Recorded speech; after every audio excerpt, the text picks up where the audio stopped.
Kerajaan gaib yang memiliki gerbang dari emas murni.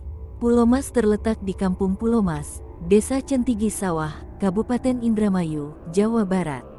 Di tempat ini terdapat sebuah rawa, tapi jika dilihat oleh orang berbakat akan tampak sebuah kerajaan yang dibangun dari emas murni. Layaknya sebuah kerajaan, Pulau Mas dipimpin oleh Raja Jin Sakti bernama Raden Werdinata. Dalam menjalankan pemerintahannya, Raja Jin ini didampingi oleh Mahapatih Jongkara dan Panglima Kalasrenggi. Raden Werdinata terkenal sebagai Raja Jin paling sakti di antara para jin penguasa alam gaib di bumi maupun di laut. Menurut kabar ia masih memimpin kerajaan Pulau Mas hingga saat ini. Kerajaan gaib Pulau Mas dipimpin oleh Raja yang sakti Mandraguna. Legenda kerajaan gaib Pulau Mas diawali dengan kisah seorang raden bernama Wiralodra yang membabat hutan di sekitar Sungai Cimanuk untuk membangun kerajaan. Melihat tingkah laku Raden Wiralodra tersebut, Raden Werdinata berang. Mereka akhirnya saling mengadu kesaktian. Kedua raden tersebut sama-sama sakti, sehingga perang berlangsung selama 11 bulan. Perkelahian tersebut dilerai oleh Raja Jin lain bernama Kalacungkring. Raja Jin Kalacungkring takut jika pertarungan tersebut akhirnya melibatkan Kisidum, leluhur Raden Wiralodra.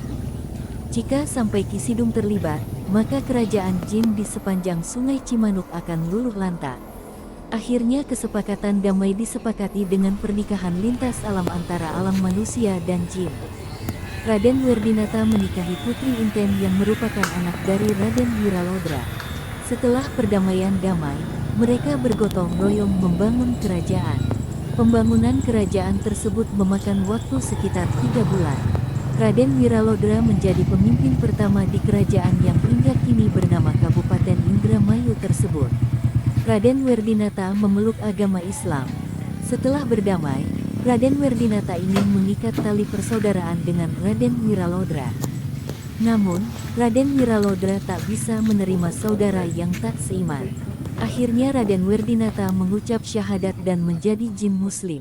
Sebagai jin muslim, ia berjanji tak akan mengganggu manusia.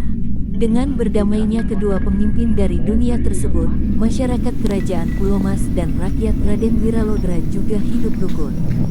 Penghuni kerajaan Pulau Mas berjanji membantu manusia di segi ekonomi.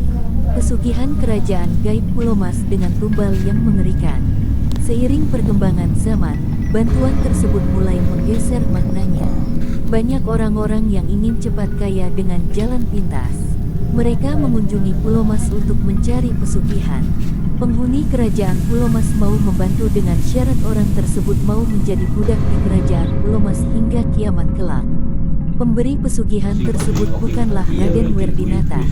Mengenai pesugihan yang diharapkan tersebut, juru kunci menjelaskan bahwa itu adalah perbuatan dari penghuni kerajaan Pulau Mas yang membayangkan buruk. Terlepas dari tidak ada kerajaan gaib Pulau Mas, ada beberapa pelajaran yang bisa kita petik dari kisah Raden Wiralodra dan 9 Werdinata. Lebih baik kita tidak merusak alam demi kepentingan pribadi. Alam juga menjadi tempat tinggal makhluk hidup lain, bukan hanya manusia. Selain itu, untuk mencapai kesuksesan kita harus berusaha dengan giat.